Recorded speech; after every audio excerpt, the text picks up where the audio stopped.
Well, Jim, we recently talked about Bryan Danielson, his injuries. I think you had an email from a listener, and it caused a big discussion. It spurred the big discussion from you and I. Here's Tony apparently talking about Bryan Danielson's health.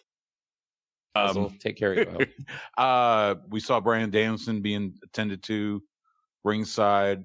Update on Bryan's health. Is he okay? You know, he's got the match tomorrow night in the Continental Classic. Just giving if you've got an update on Bryan. He's living on the edge. This guy, he's amazing. He's amazing. I've never met anybody like him in my entire life. I think hopefully he'll be good for tomorrow, but he's just having one of the most amazing years. I mean, you think about it. He's had 3 major injuries this year, and he's come back, I think, better every time. I'm not sure that's a goddamn amazing year. Whether it was his eye. Is it an amazing year when you've had 3 major injuries in a calendar year? Well, when you are up for comeback of the year 3 different times in the same category, that's a pretty amazing year.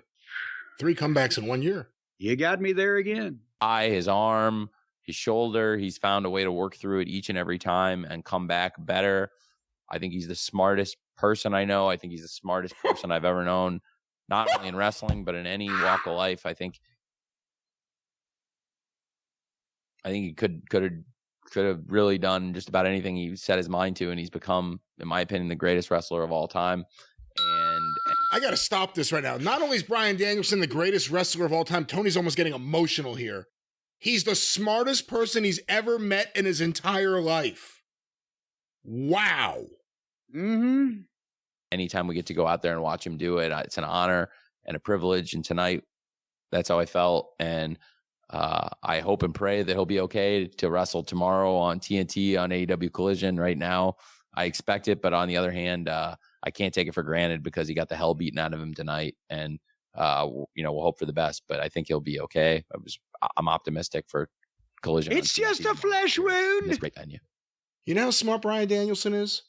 He realized after the first one, you know what? I'm going to keep telling this guy I'm fucking hurt. And he's going to be so impressed with me just coming to work every week. Hey, Tony, this week, my foot, my ankle, my knee, my shoulder. Well, what do you think? Is Bryan Danielson the smartest person you've ever met? You've been around him. I've never quizzed him. I didn't have the Scholastic Aptitude Test or the standardized IQ test. I've heard Mensa is highly overrated. They'll just take anybody. But no, I have a hard time believing that the guy who is limped back like the Black Knight, carrying his arm stuck under his fucking armpit and hopping on one leg and fucking etc. is the smartest human being that this guy has ever met.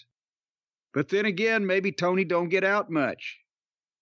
Well, I guess we could understand a little more clearly, or with some clarity, why Tony has been putting over Danielson so hard and saying that if anything happens to him, he told his dad, put Bryan Danielson in charge, and Danielson recommended Jimmy Jacobs, who's been Tony Khan's shadow for the last few months, and everything's going great. I mean, luckily it's all worked out well, and the product's never been hotter. They're set up for a great year, because they can't go too much further down, I guess. They're set up for what? A great year. Oh, God damn it. Well, that's the end of the media Scrum audio. Any closing comments? It's great.